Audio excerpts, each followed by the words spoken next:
اعوذ باللہ من الشیطان الرجیم بسم اللہ الرحمن الرحیم هو الذی خلقکم من طین ثم قضى اجلا، وہی ہے کہ جس نے تمہیں بنایا ہے گارے سے اور پھر ایک وقت مقرر کر دیا ہے۔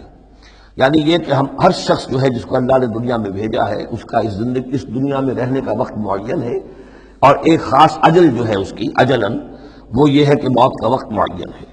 وہ اجل مسمى عنده، اور ایک اور ہے مقرر وقت اس کے پاس۔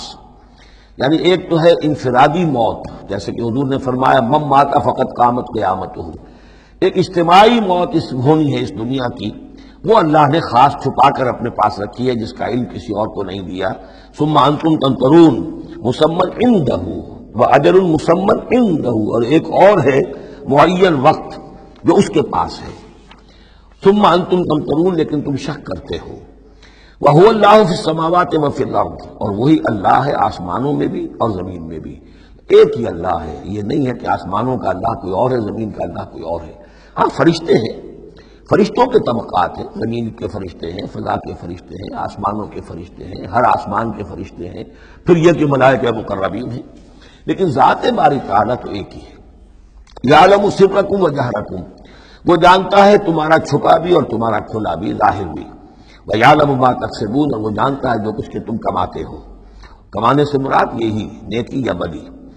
وَمَا تَأْتِيهِم مِّنْ آیَةٍ مِّنْ آیَاتِ رَبِّهِمْ، اور نہیں آتی ان کے پاس کوئی نشانی ان کے رب کی آیات میں سے، إِلَّا كَانُوا عَنْهَا مُعْرِضِينَ، مگر یہ کہ یہ اس سے اعراض ہی کرنے کے عادی ہو چکے ہیں۔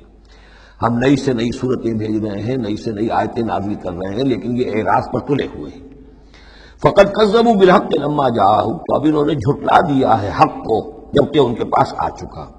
اب یہ قد کذبوا جو ہے اس کا اندازہ کیجیے آپ کہ چونکہ یہ مکی دور کے آخری زمانے کی صورتیں ہیں، تو گویا کہ 12 برس تقریباً ہو چکے حضور کو دعوت دیتے ہوئے۔ اس حوالے سے ابھی تک جو لوگ اڑے ہوئے ہیں وہ گویا کہ پوری طرح ضد پر ہٹ پر جو ہے وہ پوری طریقے سے جم چکے ہیں۔ فقد کذبوا، بے شک جھٹلا چکے ہیں ان لوگوں نے، جھٹلا دیا ہے بالحق کے حق کو، لما جاءہم جبکہ ان کے پاس آیا۔ فسوف یاتیہم انباء ما کانوا بہ یستہزئون، تو اب جلد ہی ان کے پاس آ جائے گی حقیقت اور خبر ان چیزوں کی جس کا یہ مذاق اڑایا کرتے تھے۔ یعنی یہ مذاق اڑاتے تھے کہ عذاب عذاب عذاب، دھمکی دیتے ہوئے محمد کو 11 سال ہو گئے، 12 سال ہو گئے، کان پک گئے ہمارے، عذاب آئے گا عذاب آئے گا عذاب آئے گا، کوئی عذاب آیا نہیں، خالی دھونس جماتے ہیں۔ تو اس کا جو استہزاء کرتے تھے، اب عنقریب وہ دور شروع ہو رہا ہے کہ پھر جن چیزوں کا یہ مذاق اڑایا کرتے تھے اس کی حقیقت ان پر کھلنی شروع ہو جائے گی۔ یہ سمجھ لیجئے کہ اس جو گروپ کی 2 صورتیں ہیں یہ مکیات انعام و اعراف، اس کے بعد سورہ انفال اور سورہ توبہ میں مشرکین مکہ کے لیے عذاب الہی کا بیان ہے، اس لیے کہ عذاب کی پہلی قسط ان پر غزوہ بدر میں آئی ہے، لہذا غزوہ بدر پر مشتمل ہے اس کے حالات پر سورہ انفال، اور ان کے عذاب کی آخری صورت وہ ہے کہ جو سورہ توبہ میں آئی ہے۔ لہذا یہ 2 صورتیں کہ جو مشرکین مکہ یا مشرکین عرب پر اتمام حجت کی صورتیں ہیں، انعام و اعراف ان کو جمع کر دیا، اور پھر ان پر عذاب الہی کی جو صورتیں ہیں ایک ابتدائی اور ایک اختتامی شکل کی حامل، ان دونوں کو یکجا کر دیا، تو 2 مکی 2 مدنی کا یہ گروپ بن گیا۔ الم یروا کما اہلکنا من قبلہم من قرن مکناہم فی الارض ما لم نمکن لکم، کیا انہوں نے دیکھا نہیں کہ کتنی ہی ہم نے نسلوں کو اور قوموں کو ہم نے ہلاک کیا جنہیں ہم نے زمین میں تمکن عطا فرمایا تھا جو تمہیں عطا نہیں کیا ہے۔ قوم عاد کتنی زبردست قوم تھی، اسی جزیرہ نما عرب میں آباد تھی، تمہیں اس کے حالات کچھ معلوم ہیں، قصے تمہیں معلوم ہے۔ قوم سمود کتنی بڑی قوم تھی، جتنا دبدبا اس کا تھا، جس طرح کہ اس نے اپنے پہاڑ تراش کر اور چٹانیں تراش کر محل بنائے تھے، ذرا تصور کرو اے قریش مکہ، تمہیں تو وہ چیزیں نصیب بھی نہیں ہوئی ہیں۔ تو جب ہم نے انہیں ہلاک کر دیا، وَأَرْسَلْنَا السَّمَاءَ عَلَيْهِم مِّدْرَارًا، اور ہم نے ان پر آسمان بھیجا موسلا دھار، یعنی ان پر خوب بارشیں برسائی ہم نے، اور بارش ظاہر بات ہے ماہ مبارکہ ہوتا ہے، اس سے زمین کی روئیدگی نکلتی ہے۔ وَجَعَلْنَا الْأَنْهَارَ تَجْرِي مِن تَحْتِهِمْ، اور ہم نے دریا بہا دیے، نہریں بہا دی ان کے دامن میں، ان کے نیچے۔ فَأَهْلَكْنَاهُمْ بِذُنُوبِهِمْ، تو ان کو بھی ہم نے ان کے گناہوں کے پاداش اور اعراض اور کفر کے پاداش میں ہلاک کر دیا۔ تو مطلب یہ ہے کہ پھر تم کس کھیت کی مولی ہو، تم کیا سمجھتے ہو کہ تمہارے ساتھ اللہ تعالیٰ کی سنت اور اللہ کا قانون بدل جائے گا؟ وَأَنشَأْنَا مِن بَعْدِهِمْ قَرْنًا آخَرِينَ، اور ہم نے ہر ایک کو ہلاک کرنے کے بعد پھر ایک اور قوم کو اور ایک اور نسل کو اٹھا دیا۔ وَلَوْ نَزَّلْنَا عَلَيْكَ كِتَابًا فِي قِرْطَاسٍ۔ اب یہ اصل میں اس آیت کو سمجھ لیجیے، آیت نمبر 7 جو ہے یہ اس سورہ مبارکہ کا سب سے بڑا مرکزی مضمون ہے کہ حضور پر آخری دباؤ ڈال دیا تھا قریش نے کہ آپ اگر رسول ہیں اور رسالت اپنی ہم سے بنوانا چاہتے ہیں تو کوئی حصی معجزہ ہمیں دکھائیے، ایسا معجزہ جو اب آپ اپنی آنکھوں سے دیکھیں۔